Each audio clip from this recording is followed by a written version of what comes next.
And included in this book is that metaphor. It's like spinning a basketball on your finger. But now there's no more game of basketball. There's no basketball in sight. No one would be motivated to do that and don't have a basketball to do it with.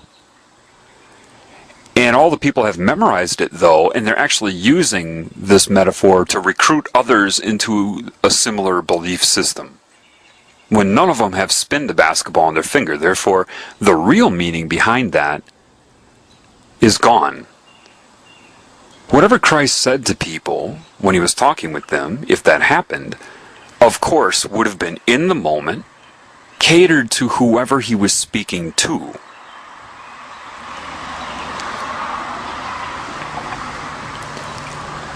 In addition, he was able to shape what he said. Remember, the people, if they did write it down, and I don't know how he could talk that fast and have them write it down, but nevertheless, they would take Cliff's notes, you know what I mean? They would have their experience and write it down based upon what he said. But what he said was describing what they were feeling with him.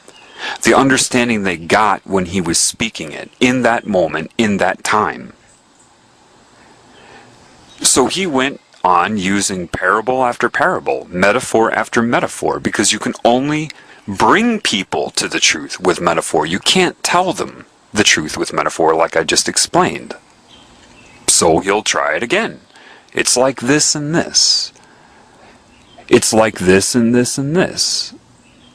To try to tune the mind to an experience that would be close, because you know what it's like to ride a bike, so you try to draw upon something they might have done that would assist them, that the rules and regulations of control are keeping them from knowing. You work with what you got. That's what metaphors are. An attempt to work with what you've got, with understandings that you know exist in the people that you're trying to bring to a different understanding. Does that make sense? The problem is, the majority of these used car salesmen everybody calls priests, is that they're not qualified to teach you about spirit. You've been told that they are, but they're not. Do you understand that they are practicing occult Satanism, whether they know it or not? Some of them were probably indoctrinated into Catholicism. Others were indoctrinated into Satanism and are posing as Catholic priests. Either way, they're recruiting and manipulating people with it. And if somebody does know about the occult side of it, they're not going to tell you anyway, so you have to know the truth in order to be able to see this. They're not qualified to teach you about spirit. Why? Because even if their intentions are good, they've learned about God from the Bible. And probably at an early age, so it created this rigid filter we call a belief system, trying to filter everything they experience through this indoctrinated belief system. These people aren't qualified to teach you about spirit any more than somebody's qualified to teach you how to ride a bike who's only read a book about riding a bike, and a fraudulent one at that, and has never ridden one themselves. They're not qualified. But because the mind control is so stiff and so strong, and there's so much fear of the unknown attached to it, the people that desperately want to ride a bike but have been programmed with this would rather kill somebody who can show them how to ride the bike because of the fear and the mind control, which is what happened to Christ. Those people didn't do a thing about it. When you get these high priests that killed him, and they say, well, no, the Romans killed him. The high priest didn't kill him. Yeah, they did. What they did with Christ is no different than what they did with Lee Harvey Oswald. The Romans were the fall guys. They used manipulation and political pressure and sorcery of the mob mentality, fascism existing back then, to put pressure on the Romans to carry out their dirty work. That's what happened. And they can argue it all they want. It's what they do. That's why they argue. That's all they can do, is argue.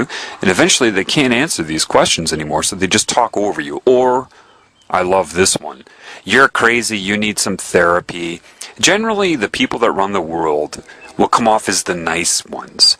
Everything they'll say about their group is always going to be, of course, nice, and anybody who says anything against their group is, of course, insane. The implication is they're insane, and the group will always be nice about it. You know, I care about you. You seem to be having some mental problems. You might benefit from some therapy. And you create this fraudulent pseudoscience they call psychology, and you indoctrinate the public into its credibility so that you can draw upon it whenever you are discovered. Because your control is outside of their ability to perceive, it works beautifully. You witness this all the time, whether you know it or not. I get a kick out of people thinking the Antichrist is going to be some sort of person with a title. No, it's this collective consciousness I've been telling you about. Anybody who is against the teachings of Christ. What's another way of saying against Christ?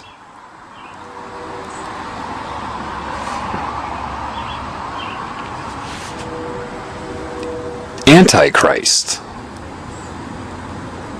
So, if you know anybody that's even publicly against, does not adhere to, or denies the teachings, not the man, the teachings, they are the Antichrist. The rise of the Antichrist, if I said the Asian flu is on the rise, I'm not talking about one individual virus, I'm talking about the collective strain, including all of the viruses in that strain. Do you understand that?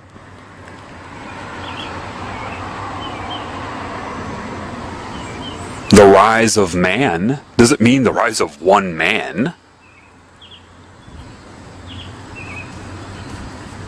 So, the Antichrist consciousness and control system here was already there back then. The Antichrist, or diseased cancerous consciousness, is what murdered him then, and it has risen since. And those who are in control of the world are Antichrist. It's obvious. But I don't talk about who they are at all, because I know that if people can't see it for themselves, telling them is useless. Therefore, I try to get you to be able to see the truth first. Like an MD cannot understand disease until they understand how the body works when it's not diseased. Does that make sense to you? If you don't understand normal homeostatic function in the body, how can you possibly interpret what the disease is if you don't know how the body works when it's normal? And it's obvious that nobody can see who it is, so telling them is useless. You have sorcery being practiced on you. You have all kinds of control methods you couldn't even comprehend.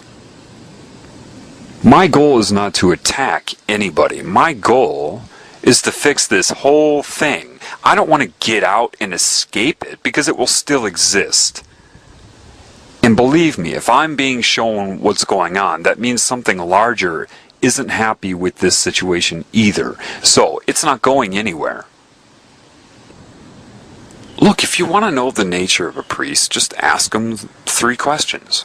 Go up to a priest and say, real innocently, just go up to the Catholic priest with his black and white, the dark side of the yin-yang, right?